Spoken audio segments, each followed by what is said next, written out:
वन्दे ब्रह्मपुराधिपं श्रीसहजानन्दं च मूलाक्षरम् श्रेयस्कारणसद्गुणैकनिलयम् श्रीप्रागजिह्वावत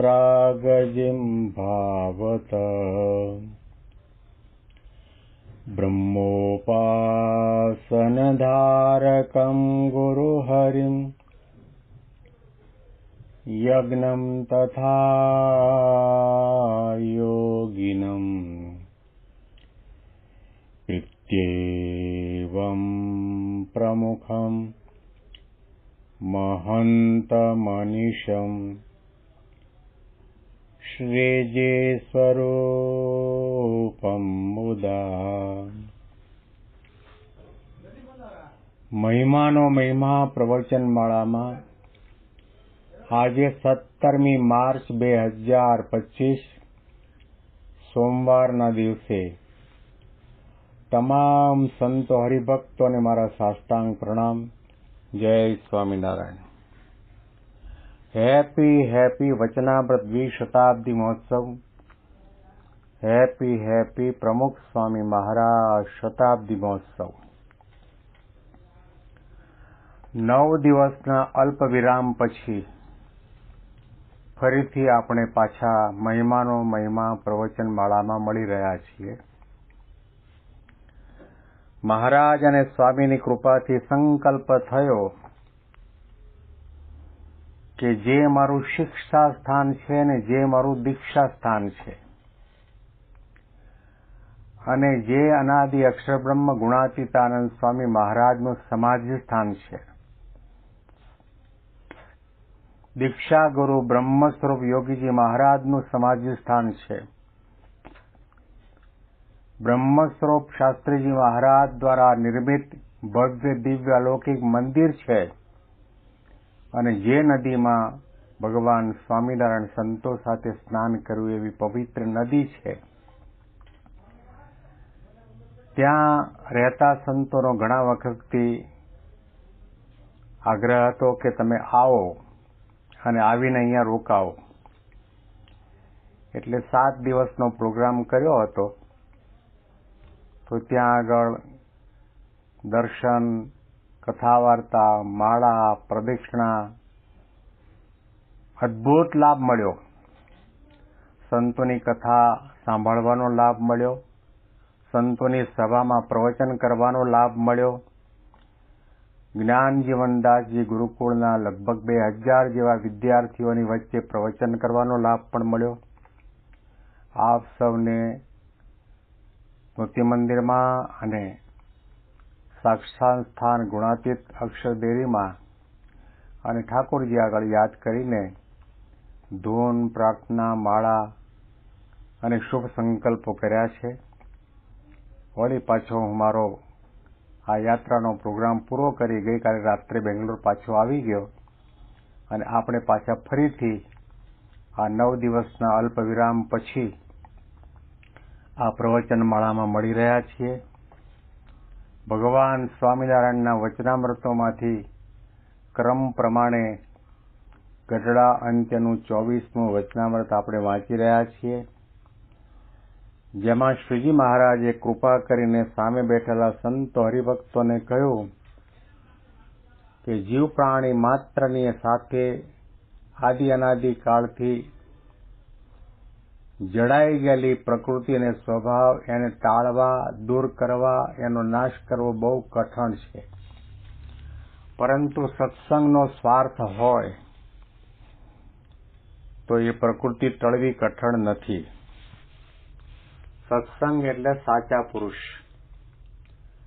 સત્સંગ એટલે ગુણાતીત પુરુષ, સત્સંગ એટલે જેનામાં ભગવાન અખંડ નિવાસ કરી રહ્યા છે અને સત્સંગ એટલે જે સંત વિભૂતિ, જે તત્વ આદિ અનાદિ કાળથી ભગવાન પુરુષોત્તમ નારાયણની અખંડ સેવામાં છે, ભગવાન પુરુષોત્તમ નારાયણ અને અનંત મુક્તોને ધરી રહ્યા છે, એવા ગુણાતીત પ્રગટ સત્પુરુષનો સંગ કરવામાં આવે અને એની સાથે આપણને સ્વાર્થ હોય કે અનંત કોટી બ્રહ્માંડની અંદર આ સંત સિવાય મારી કોઈ પ્રકૃતિ સ્વભાવ વાસના ટાળી બાળી શકે તેમ નથી. આના માટેનો એક જ ઉપાય છે કે આ સત્સંગનો સ્વાર્થ રાખવો, સત્પુરુષ કહે તેમ કરવું, સત્પુરુષ કહે ત્યારે મનગમતું મૂકી દેવું, સત્પુરુષના ચાંદે ચાંદ અને સત્પુરુષના વચનમાં સંપૂર્ણ વિશ્વાસ અને શ્રદ્ધા રાખીને મહારાજને સર્વોપરી માનીને ગુણાતીતાનંદ સ્વામીને અક્ષરબ્રહ્મનો અવતાર માનીને મહારાજને અનંત કોટી બ્રહ્માંડના એકમાત્ર કરતા હર્તા માનીને મહારાજને સદા દિવ્ય સાકાર અંતર્યામી સર્વજ્ઞ માનીને અને મહારાજને ગુણાતીત સંત દ્વારા પ્રગટ છે એમ માનીને એમાં પ્રતીતિ લાવીને આપણે એમાં સ્વાર્થ રાખીએ કે અહીંયા જ મારું અજ્ઞાન ટળશે, વાસના બળશે, દેહભાવ જશે, બ્રહ્મભાવને પમાશે, અક્ષરધામના અધિકારી થવાશે. એવો સ્વાર્થ જો રાખ્યો હોય તો શ્રીજી મહારાજે કહ્યું કે ગમે તેવા કઠણ સ્વભાવ હોય, પ્રકૃતિ હોય, તે પણ બળીને ભસ્મીભૂત થઈ જાય છે. ભિદ્યતે હૃદય ગ્રંથિ છિદ્યંતે સર્વ સંશયાઃ ક્ષીયંતે ચાસ્ય કર્માણિ તસ્મિન દ્રષ્ટે પરાવરે.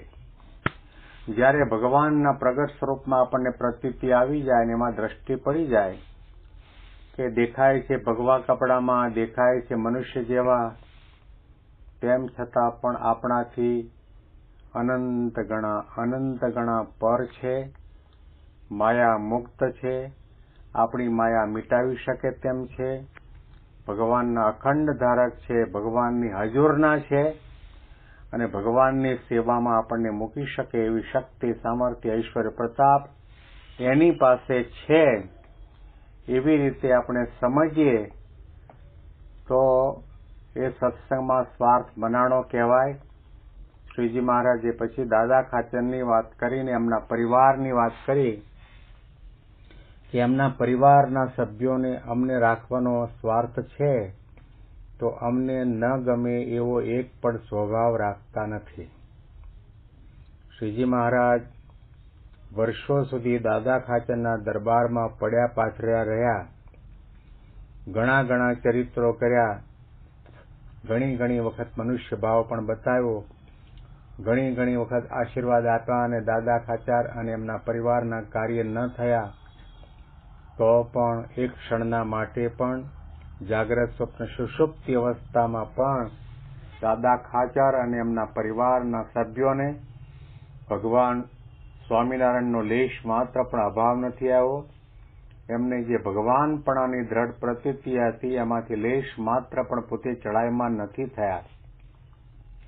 મનમાં તર્ક કુતર્ક નથી થયા કે મહારાજે આટલા આશીર્વાદ આપ્યા તો મારું કાર્ય કેમ નથી થતો, એ વિચાર સુદ્ધા નથી આવ્યો. એમણે પોતાના સ્વભાવનો ત્યાગ કર્યો કારણ કે ભગવાનને રાખવા છે. આ મહારાજના શબ્દો પરથી એટલો સાર નિષ્કર્ષ નીકળે છે કે રાખવા હોય રામ તો પછી આપણા હૈયામાં જે બલ્લા છે એને કાઢવી પડે. માયા, સ્વભાવ, પ્રકૃતિ, દેહાભિમાન, અણસમજણ, ઈર્ષા, અભિમાન, દ્વેષ આ બધા દોષોને તિલાંજલિ આપી દેવી પડે અને મહારાજ અને સ્વામીને શું ગમે છે એનો નિરંતર વિચાર કરીને આપણે વર્તીએ તો આપણા સ્વભાવ માત્ર ચલા જાય. મહારાજના શબ્દો આપણે વાંચીએ.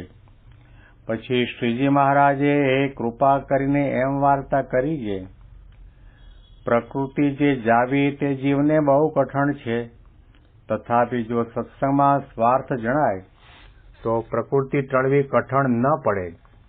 જેમ દાદા ખાચરના ઘરના માણસોને અમને રાખવાનો સ્વાર્થ છે તો અમને જે પ્રકૃતિ ન ગમે તે રાખતા નથી, તેમ સ્વાર્થે કરીને પ્રકૃતિ ટળે છે.